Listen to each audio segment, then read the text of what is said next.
Guys, ngaco banget ini guys, para pemimpin dunia ya, setelah kemarin saling battle di X, saling menyerang satu sama lain. Sekarang dunia politik internasional makin panas lagi. Gara-gara apa? Lu tahu yang namanya Presiden Prancis Emmanuel Macron itu ada SMS pribadi ke Donald Trump. Isinya itu nanti kita bahas, tapi apa yang dilakukan oleh Donald Trump ketika menerima SMS dari seorang kepala negara, harusnya kan itu disimpan ya. Itu kan keep it personal, rahasia bahkan. Apa yang dilakukan oleh Donald Trump? Dia malah publikasikan di Twitter. Bukan cuma di situ loh. Sekretaris Jenderal NATO Fakta Pertahanan Atlantik Utara bro, pemimpinnya si Mark Rutte itu SMS juga masih Donald Trump. Ternyata isi SMS juga dipublikasikan. Ini benar-benar kacau nih dunia geopolitik dunia saat ini, karena para pemimpin dunia ini udah main terang-terangan saling serang satu sama lain, bahkan ngeledek, ngelelewe, ngebully juga udah pakai sosmednya. Dan kalau perlu semua orang tahu kalau zaman dulu ini udah high level politik ini, jadi harusnya diem-diem aja, paling diplomatnya aja yang berantem saling kirim surat-surat cinta satu sama lain. Tapi sekarang enggak guys. So kalau lu penasaran apa sih isi SMS-nya Macron dan ini bikin Prancis marah besar sama Donald Trump, jangan skip video ini. Let's check this out. Jadi teman-teman, kemarin baru ada meeting besar lah World Economic Forum di Davos di Swiss. Ini berkumpul lah semua petinggi-petinggi pejabat-pejabat negara dari seluruh dunia, utamanya yang berhubungan dengan ekonomi, berhubungan dengan keuangan. Ya tentu Presiden Prabowo juga sampai datang ke sana. Tapi satu hal yang menarik ya di Davos itu, ternyata sebelum pertemuan Davos, Presiden Prancis Emmanuel Macron itu kirim SMS pribadi rahasia ke Donald Trump. Isinya begini guys, dari Presiden Macron untuk Presiden Trump. My friend, kawanku nih, kita ini udah searah, sejalan di Syria. Kita juga udah melakukan hal-hal yang luar biasa lah di Iran. Gua gak paham nih, I do not understand. Lu ngapain sih di Greenland? Apa yang lu mau bikin di situ? Udahlah, daripada bikin perkara di Greenland, mendingan kita lakukan hal yang luar biasa lah. Misalkan gini nih, yuk kita bikin G7 meeting. Setelah Davos ini, kita bikin G7 meeting di Paris. Hari Kamis siang ini. Gue bisa invite nih pejabat-pejabat Ukraina, Denmark, Syria, bahkan Rusia bisa jadi gue undang juga nih. Nah abis itu kita bisa makan malam nih bareng-bareng di Paris sebelum lu pulang ke Amerika, kata Emmanuel Macron. Nah kalau lu lihat ya SMS-nya itu kayaknya simple banget ya, para pemimpin dunia ini sering SMS ya udahlah kayak lu aja best friend sama temen lu di warkop, SMS bro ketemuan yuk, makan malam yuk, minum bareng yuk, ngopi bareng yuk. Itulah intinya si Macron. Tapi yang jadi prahara adalah dia memperbincangkan tentang masa depan negara-negara lain sebetulnya di situ. Jadi bukan ngopi-ngopi santai, tapi lu berbicara tentang masa depan Ukraina, Rusia. Dan di sini secara nggak langsung juga ya Prancis sudah mengakui bahwa mereka ada cawe-cawe di Iran dan di Syria. Kan ngaco ya bro ya. Ini ngaco banget guys. Betul-betul rahasia bangsa di share aja sama Donald Trump ini. Nggak ada limitnya nih Donald Trump nih. Dan bukan cuma itu. Donald Trump itu bukan cuma sharing Presiden Prancis punya SMS pribadi, tapi SMS-nya NATO. Ini mantan Perdana Menteri Belanda by the way guys. Lu tahu dia juga SMS sama si Donald Trump. Jadi sebelum ketemuan mereka di Davos, Mark Rutte ini udah berlomba-lomba buat jilatin pantat Donald Trump ya. Para pemimpin dunia berlomba-lomba lah buat jilatin pantat Donald Trump. Dia SMS nih langsung ke Donald Trump. Halo Mr. Presiden, Dear Donald, lu sudah melakukan hal yang luar biasa nih di Syria. Gue bakal menggunakan media-media gue yang ada di Davos untuk meng-highlight, mempublikasikan hasil kerjaan lu yang luar biasa itu di Gaza dan di Ukraina. Saya berkomitmen untuk mencari cara supaya Project Greenland ini bisa jalan terus. Woi, gue udah gak sabar nih pengen ketemu lu. Dari Mark Rutte. Dari situ lu bisa lihat lah ya bahwa para pemimpin dunia ini ya berlomba-lomba pengen cari waktu meeting, makan malam, ketemu, termasuk jilat pantat Donald Trump. Nah itulah yang dilakukan para pemimpin dunia guys. Bayangkan, tapi ternyata nggak semuanya bisa terima fakta ketika SMS pribadi mereka dibocorin sama Donald Trump. Kenapa? Karena ketika di acara di Davos itu, ya kalau lihat ya sebelum terjadi overshare SMS itu, banyak negara-negara Eropa itu yang berusaha muji-muji Donald Trump lah. Bahkan sampai jilat-jilat pantat Donald Trump lah. Tetapi ternyata ketika terjadi pertemuan di Davos, apa yang dilakukan Emmanuel Macron jauh berbeda dengan isi SMS-nya. Kayaknya dia bete guys. Kenapa? Soalnya pas di World Economic Forum, Macron malah bilang dia lebih pengen kerjasama dengan BRICS. Dia lebih pengen kerjasama dengan China, musuhnya Donald Trump. Berarti dari sini lu bisa tahu ya, Macron itu kepanasan guys. Sebel dia. Tapi dia gak bilang dia sebel sama Donald Trump. Cara dia bilang dia sebel sama Donald Trump apa? Kita kayaknya harus kerjasama dengan China dan BRICS. Lu bisa lihat di video ini. And the other objective is as well to build bridges and more cooperations with the emerging countries, the BRICS and the G20 because the fragmentation of this world would not make sense. And in the context of escalating trade tensions and Asian overcapacities, Europe must strengthen its trade defense instruments, including mirror measures to enforce regulatory standards, and we must improve the quality and added value of foreign direct investments, targeting projects with strong export potential. And this is core for the rebalancing with China. China is welcome, but what we need is more Chinese foreign direct investment in Europe in some key sectors to contribute to our growth, to transfer some technologies. The BRICS. China is welcome. China is welcome. China is welcome. Dari situ lu udah bisa lihat ya bahwa ternyata memang dunia udah mulai berputar. Even si Macron ini aja udah secara terus terang berani dan percaya diri, udah gak malu-malu lagi ngomong bahwa mereka pengen kerjasamanya dengan Cina. Dan lu bisa lihat juga dia juga pengen lebih banyak ada kerjasama dengan negara-negara BRICS. Dan lebih krusial lagi ketika Emmanuel Macron bilang apa? Dia bukan cuma pengen kerjasama dengan Cina, dia juga pengen dapat investasi foreign direct investment dari China. Kenapa dia pengen dapat investasi dengan China? Karena dia ada harapan China akan melakukan transfer teknologi, guys. Jadi di sini dengan kata lain Eropa udah mengakui bahwa mereka itu ketinggalan zaman, mereka hidup di dunia dinosaurus. Karena memang Eropa sangat jauh ketinggalan zaman. Kalau lu pergi ke Paris sama ke Beijing, wih, bumi dan langit. Kalau lu pergi ke kota-kota besar yang ada di Jerman, yang ada di Spanyol, lu udah melihat ini kayak peradaban 300 tahun yang lalu, hidup di zaman batu mereka ini. Beda kalau lu pergi ke Shenzhen, lu pergi ke Guangzhou, udah kayak planet lain, betul-betul canggih, betul-betul advance lah. Jadi di sini lu udah bisa lihat ya bahwa secara langsung terus terang Prancis mengakui kedikdayaan China dan mereka mengundang China buat datang investasi ke mereka. Mereka punya harapan juga bisa dapat teknologi dari China lu. Gila nih, terang-terangan nih Macron ngomong di forum terbuka lu. Dan bukan cuman Macron, bukan cuma Prancis yang terus terang mengaku bahwa mereka membutuhkan China, tetapi Perdana Menteri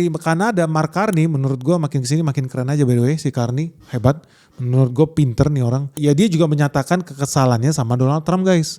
Makanya di acara Davos Carney bilang satu hal yang menurut gue sangat krusial. Karena dia bilang apa? Negara-negara middle power, kan ada negara super power ya, Cina, Rusia, Amerika. Nah menurut Kanada dia sadar diri, dia bukan negara super power, tapi dia ada di negara middle power. Kalau Indonesia di negara yang mana ya? Middle power juga gak sih? Anyway, Kanada itu bilang kita sebagai negara middle power itu harusnya bersatu nih. Kenapa? Karena kalau kita tidak bersatu di meja ini, berarti kita ada di dalam daftar menu. Daftar menu yang akan dimangsa oleh pelahap maut.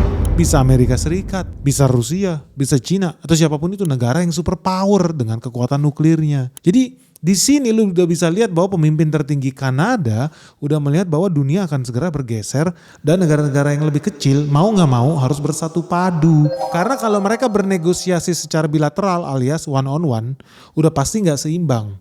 Dan udah pasti daya tekannya beda, daya tawarnya beda. Udah pasti diinjek-injek negara yang lebih kecil ini. Ketika kurcaci bernegosiasi dengan raksasa, ya udah pasti diinjek-injek. Makanya si Carney bilang kita harus bersatu sebagai negara yang lebih kecil. Supaya mereka punya posisi tawar terhadap hegemon, orang-orang yang pengen memonopoli dunia ini. Mungkin maksud dia Donald Trump. Makanya lu jangan heran kalau makin kesini Kanada itu diem-diem pengen banget dan udah sering kali mereka itu ngebet pengen join BRICS, guys. Kenapa Kanada sangat pengen join BRICS? Ya karena mereka juga udah bikin polling berulang-ulang. Mayoritas rakyat di Kanada setuju kalau mereka harus memboikot produk Amerika. Dan mayoritas mereka, 91% populasi penduduk Kanada, percaya bahwa mereka harus mengurangi ketergantungan terhadap Amerika Serikat. Makanya gak usah heran kalau Kanada, Carney di sini orang tertingginya, percaya bahwa BRICS itu bisa membantu membentuk perekonomian dunia baru. Dan Kanada siap menjadi pemimpin BRICS. Gila kan, dari sini lu udah bisa lihat bahwa Kanada itu bukan cuma pengen join BRICS ya, tapi pengen jadi pemimpin BRICS. Kalau Kanada masuk dan jadi pemimpin BRICS, artinya Kanada pasang badan buat Amerika Serikat. Karena Amerika benci banget sama BRICS. Dan gak ada orang yang berani bilang gue pemimpin BRICS gitu. Takut dimusuhin kan sama Donald Trump. Tapi Kanada berani pengen bilang tarik gue jadi member lu, jadi member BRICS. Nanti gue jadi bosnya BRICS. Artinya dia udah siap nih head to head sama Donald Trump. Wajar kalau dia berani karena di BRICS banyak preman juga. Mafia-mafianya juga kelas kakap. Ya lu bayangin kalau Putin, Xi Jinping melebur jadi satu. Terus ada si Carney.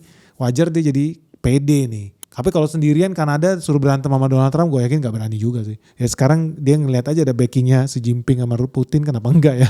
Makanya gak heran juga kalau si Carney udah bolak-balik pergi Kanada, Cina, Kanada, Cina, Kanada, Cina. Karena dia memang pengen banget kerjasama dengan Cina. Dia pengen banget bisa dapat duit investasi dari Cina. Makanya dia gak malu-malu sampai ya sangat berani bahkan menurut gue menunjukkan kedekatannya dengan Cina. Jadi tadinya mobil-mobil made in Cina itu kalau masuk Kanada kena tarif 100%, sekarang tinggal 6% doang. Terus minyak canola oil, produk utama Kanada, ekspor minyak goreng canola, itu juga tarifnya turun dari 84% ke 15%. Nah bukan cuma canola, bentar lagi Kanada juga bakal dapat akses buat ekspor lobster, kepiting, kacang-kacangan. Dan ini menunjukkan skill negosiasi Kanada yang luar biasa. Dan dia pasti diuntungkan dengan adanya pembukaan market baru dari China. Dan lebih seru lagi ya, kenapa gue ngefans nih, kenapa gue jadi suka nih sama si Carney nih. Karena ya bukan karena dia pembawa acara Indonesia Lawyers Club yang gak lucu-lucu amat itu juga sebenarnya. Tapi soalnya si Carney ini guys, itu udah berani menyatakan dirinya bahwa Kanada itu gak butuh Amerika Serikat. Kanada itu memiliki semua hal yang diinginkan oleh dunia ini. Semua negara-negara yang ada di dunia, Kanada punya. Semua hal yang diinginkan oleh negara-negara di dunia, Kanada punya. Contohnya apa? Rare earth mineral. Contohnya apa? Energi, minyak. Mereka juga punya dana pensiun yang luar biasa besar dananya. Mereka punya talent-talent SDM yang sangat berbakat. Dan rakyat di Kanada itu nggak rasis, tapi sangat mendukung pluralisme, kebebasan berbicara. Jadi Kanada udah siap dengan globalisasi. Mereka nggak mau proteksi, seperti yang dibilang oleh si Carney di video berikut ini. Canada has what the world wants. We are an energy superpower. We hold vast reserves of critical minerals. We have the most educated population in the world. Our pension funds are amongst the world's largest and most sophisticated investors. In other words, we have capital, talent. We also have a government with immense fiscal capacity to act decisively. And we have the values to which many others aspire. Canada is a pluralistic society that works. Our public square is loud, diverse, and free. Nah dari situ udah tau dong kalau si Carney sampai ngomong gitu pasti Donald Trump happy. Ya jelas tidak. Begitu Donald Trump dikasih kesempatan buat naik panggung, apa yang dilakukan oleh Donald Trump? Tentu hal pertama yang dia harus lakukan adalah menyikat si Carney ini. Dasar pelawak lu Carney lu. Apa yang dia lakukan? Menurut dia Kanada ini gak tahu rasa syukur. Lu gak tahu terima kasih lu Kanada lu. Lu tuh harusnya sembah-sembah Amerika Serikat. Lu tuh harusnya seneng ada gue. Kenapa? Karena Amerika Serikat udah berbuat banyak buat Kanada menurut Donald Trump ya. Tapi Kanada kok kayak gak tahu balas budi nih guys. Bahkan lebih sadis lagi, Donald Trump itu bilang apa? Kanada hari ini bisa hidup, bisa ada di planet bumi ini, bisa ada di dunia ini karena Amerika Serikat. Wih brutal banget nih. Artinya kalau gak ada Amerika Serikat gak bakal ada negara Kanada guys.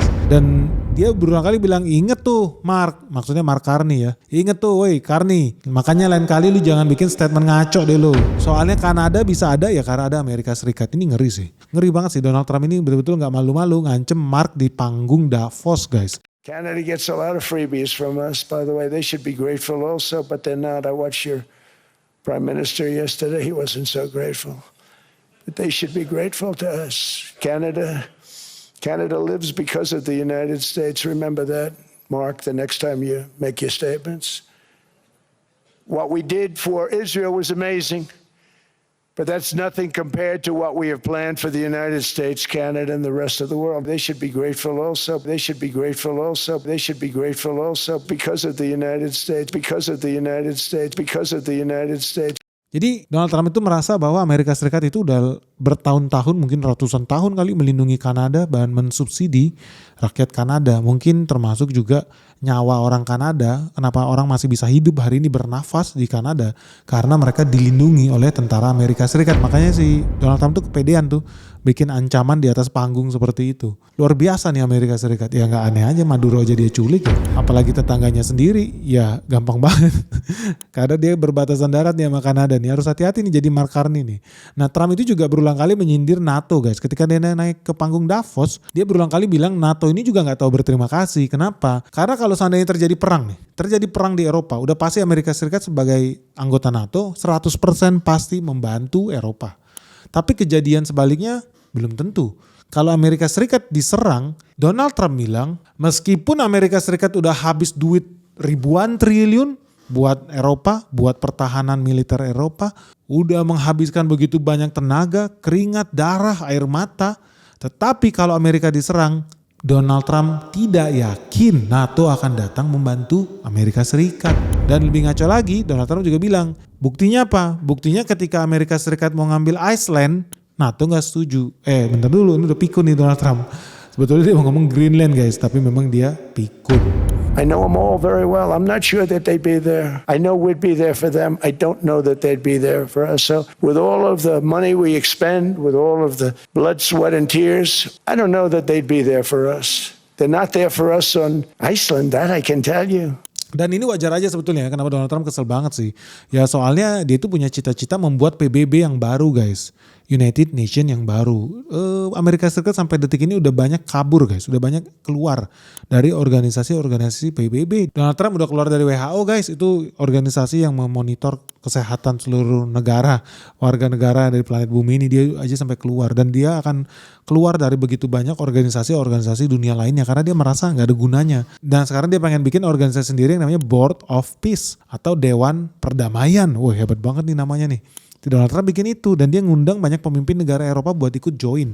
Tapi sayangnya, ya mungkin bagusnya banyak yang gak mau ikut guys. Contohnya ada Prancis, Norwegia, Swedia. Jadi mereka itu udah bilang mereka gak mau join. Bahkan negara Jerman, Inggris, Italia juga gak mau join. Jadi total ada 50 negara sebenarnya yang diundang sama Donald Trump buat join di Badan Perdamaian ini. Tapi ternyata gak ada yang mau join nih negara-negara barat nih. Padahal ini adalah produk kebanggaan Donald Trump. Kalau organisasi ini jadi berdiri, ini bakal jadi lembaga yang paling prestisius di kolong langit ini. Menurut Donald Trump. Bahkan bisa jadi mengalahkan PBB itu sendiri. Makanya jangan heran ketika Donald Trump ditanya sama reporter di Gedung Putih, apakah Badan Perdamaian Dunia ini akan menggantikan United Nation alias PBB? Jawaban Donald Trump adalah, ya mungkin aja, it might. Jadi dari sini udah bisa lihat lah, intensinya Donald Trump apa ya? Intensinya Donald Trump adalah dia pengen dapat hadiah Nobel guys.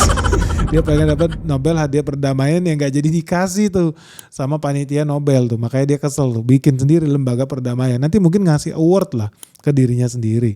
Nah Indonesia sendiri gabung nih dalam Board of Peace atau lembaga perdamaian ini. Jadi unik, kenapa? Karena banyak negara Eropa yang gak join, tapi negara Indonesia kok malah join. Dan gue udah pasti berita ini pasti digoreng sama media-media brengsek. Seolah-olah Indonesia melakukan kesalahan fatal dengan join di Board of Peace. Padahal kalau dilihat ada negara lain juga yang join. Contohnya Turki, Mesir, Jordan, Indonesia, Pakistan, Qatar, Saudi Arabia, dan Uni Arab Emirat. Nah, dari situ lo bisa lihat ya mayoritas yang join negara-negara Timur Tengah lah, negara-negara Muslim. Terus Indonesia, kenapa banyak media-media Indonesia yang menggoreng-goreng isu ini? Bahkan banyak influencer cap kaki 5 juga sama ya bilang Indonesia melakukan kesalahan, Indonesia pengkhianat, bego lu semua. Menurut Dennis gimana? Menurut gue bagus. Kenapa? Strategik. Karena gue yakin banget ketika Donald Trump mengeluarkan pernyataan mau membuat lembaga yang menyaingi PBB, apa yang terjadi? Gue yakin orang-orang yang tidak join lembaga itu pasti akan diserang Donald Trump. Indonesia gimana? Indonesia kan join. Terus nasib yang gak join? Seperti Prancis misalkan Macron ngelawan tuh di panggung, apa yang terjadi? Trump langsung balas dendam guys. Sesuai perkiraan gua, apa yang terjadi? Donald Trump langsung mengancam bakal ngasih pajak 200% buat barang-barang made in Prancis. Gila gak? Langsung naik 2 kali lipat. Gua yakin makin banyak pengusaha-pengusaha wine, champagne di Prancis yang bangkrut. Artinya apa? Banyak petani juga yang pasti bangkrut. Artinya kita udah lakukan hal yang cerdik, belum lakukan hal yang cerdik. Apalagi lu tau gak, Indonesia itu udah surplus dagang dengan Amerika Serikat. Nilainya ratusan triliun. So we're going to make a lot more money lah guys. Kita betul-betul diuntungkan karena Eropa ini sekarang lagi berperang dengan Amerika Serikat. Menurut gua disinilah peran kita mengambil kebijaksanaan politik bebas aktif itu yang bisa menguntungkan kita ambil. Harus, negara harus strategik. Jadi menurut gua ini keputusan yang strategik. Kenapa? Karena negara-negara yang gak ikut join siap-siap bakal dilindas oleh Donald Trump. Nah ini menciptakan peluang juga buat pengusaha-pengusaha Indonesia yang pengen ekspor ke Amerika Serikat. Produk-produk lo bisa jadi makin laris kalau makin banyak produk di Eropa yang kena tarif Donald Trump. Dan asal lo tahu aja guys, Donald Trump juga udah kirim surat cinta nih ke Norwegia karena Norwegia gak suportif guys. Yang namanya Donald Trump kan butuh dukungan moral. Dia ada tekanan mental guys. Dia ini kan kayak Gen Z guys, dikit-dikit mental health ya. Ya udahlah. Dia juga bilang gitu sama si Norwegia. Jadi Norwegia lu siap-siap juga dikarungin sama Donald Trump. Bukan cuma Macron yang kena sikat nih. Tapi gue yakin akan makin banyak negara-negara Eropa yang disikat, dihajar sama Donald Trump. Tinggal Indonesia bisa ngambil keuntungan gak dari situ? Harus bisa. Nah kalau menurut lu sendiri gimana nih guys? Dengan prahara yang terjadi di Davos. Orang udah terang-terangan berantem di muka umum guys. Saling serang di forum ekonomi tertinggi di dunia loh. Saling serang mereka, para pemimpin dunia yang punya senjata nuklir. Jangan kaget lu, Prancis gitu-gitu pakai kacamata hitam punya nuklir bro. Amerika ya juga punya nuklir. Jadi luar biasa nih negara nuklir superpower saling berseteru di atas panggung tapi dengan gaya yang diplomatis. Dan ini juga aneh ya karena ini sebuah pertanda bahwa dunia sudah masuk ke era digital, era sosial media. Sampai mereka berantem aja di SMS dibocorin tuh kemana-mana. Ngaco ya. Pilihan lu tinggal dua, lu bisa hidup dengan itu atau lu mewek sama itu. So pertanyaan buat teman-teman sekalian ya. Dengan segala prahara yang ada, huru-hara yang terjadi saat ini. Menurut lu kebijakan apa lagi nih yang bakal diambil Donald Trump ya. Untuk balas dendam ke NATO. Atau bukan ke NATO, ke Uni Eropa. Prancis sudah disikat nih, kena tarif 200%. Bentar lagi giliran siapa ya? Dan lu setuju gak sih dengan keputusan Prabowo buat join ke Badan Perdamaian Dunia itu yang baru tuh. Coba dong kasih dong pandangan kalian di kolom komentar yang ada di bawah ini. Dan segera like video ini and share video kita sebanyak-banyaknya. Semoga video ini bermanfaat. Salam sehat, salam cuan, bye-bye.